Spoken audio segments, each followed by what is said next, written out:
So, going, baptizing, teaching them, we do this in all nations. So what role does the local church have in global missions? We want to present the hugeness of God's vision, what he's doing, that he is about getting glory to himself in the whole world, that he has a time when he is going to have his praises being sung and the praises of the Lamb who was slain with people from every tribe, tongue, people, and nation, and that he has ordained that that will happen through the witness of Christians, the witness of those people who know Christ, taking it verbally to other people. And as Al Mohler said at that Together for the Gospel conference a couple of weeks ago, that proximity to them then has to be accompanied with words, actually speaking to them. So you and I, as local church pastors, are to inform people of this great vision and invite them into it by many means, by their prayers, by their giving, by their going short-term, long-term, by their helping others who go, by scheming and strategizing for the expansion of gospel work and planting of gospel churches. How has that played out at Capitol Hill? Because I know I'm thankful for how the Lord sovereignly has crossed our paths, the paths of Capitol Hill and Brook Hills in some different places around the world, in Central Asia, for example, that we never could have planned. So how does that play out at Capitol Hill? Just some ways, practical ways. I would have been a terrible communist. I'm not good at 5-year plans. I'm more like pray and teach and stuff into them, and then it just bursts out in lots of ways that I don't plan. So some things that we've seen God do, we've seen organizations raised up to try to encourage preachers. So 9 Marks, Together for the Gospel, another group that I won't name, but that helps get people in more difficult countries, certain ways that are legal and legitimate. Other kind of gospel partnerships of local evangelism, but local evangelism that also will help to reach especially unreached peoples. In the United States these days, every major metropolitan area will have representatives of unreached peoples. And those representatives are sometimes the key people to reach back into that people group. I remember, several years ago now, a brother coming to us from Australia, wanting us to help sponsor him to go to Phoenix because he wanted to reach Japan. And in his studies, Japan, very closed country to the gospel, not legally closed, but culturally very closed, been very unresponsive with lots of Christian witness. And yet he found the largest group of expats, and that was 10 years ago, in the world of Japanese at the time that was increasing, was Phoenix. And so he wanted to move there, try to plant a church among the Japanese in order to reach Japan.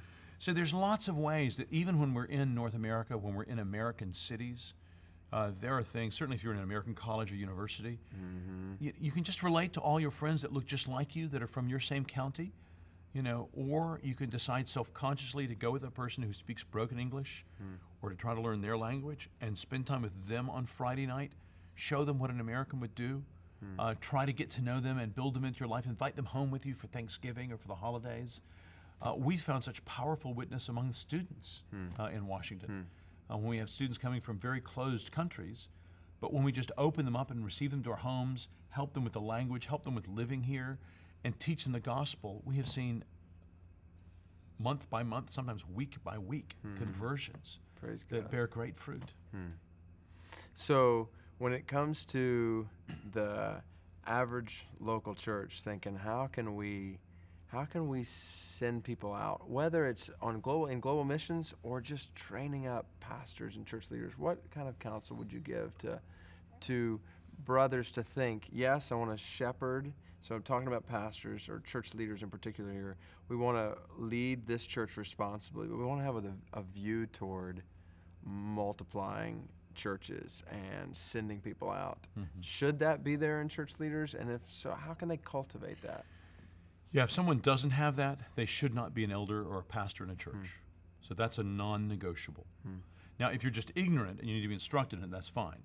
But if there is a resistance or you know about it and you're disinterested, you really shouldn't be serving as an elder. You will have some serious accounting to give, I think. So I don't think you want to be in that position before the Lord. I just step aside from that. That's good. Mind your own family and let some others step into that kind of role. I think if you're in a sort of what you're calling a normal church or an average church, there is just a ton to do. It's wonderful.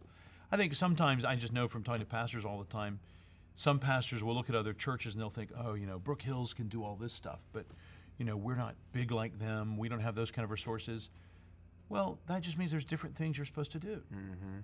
So David has all these kind of resources, but these pastors will be responsible for these.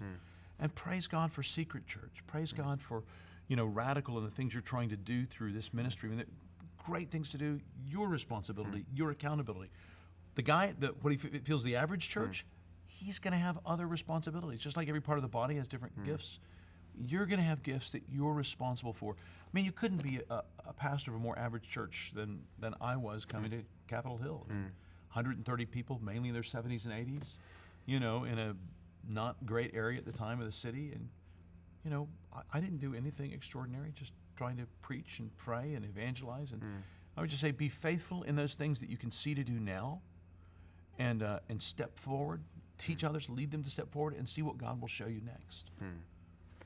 Brother, I praise God for how that right there, by His grace, has played out at Capitol Hill. And Mark's mentioned on a few different occasions 9 Marks.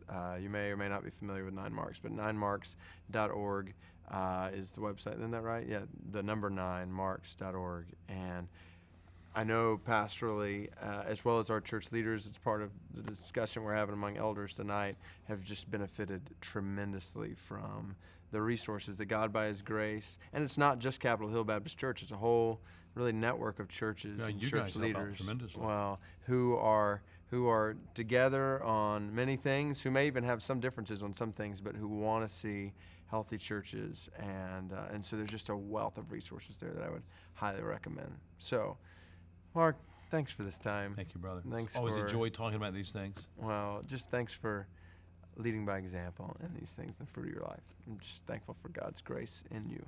Praise God. Thank you guys for spending some time with us, and I hope this was beneficial in some way, in different ways, in different people's lives, whether it's just as you follow after Christ, as you are even considering following Christ, or as you lead in the church. I pray that God will grant you great grace in any one of those processes for His glory in and through you and all nations.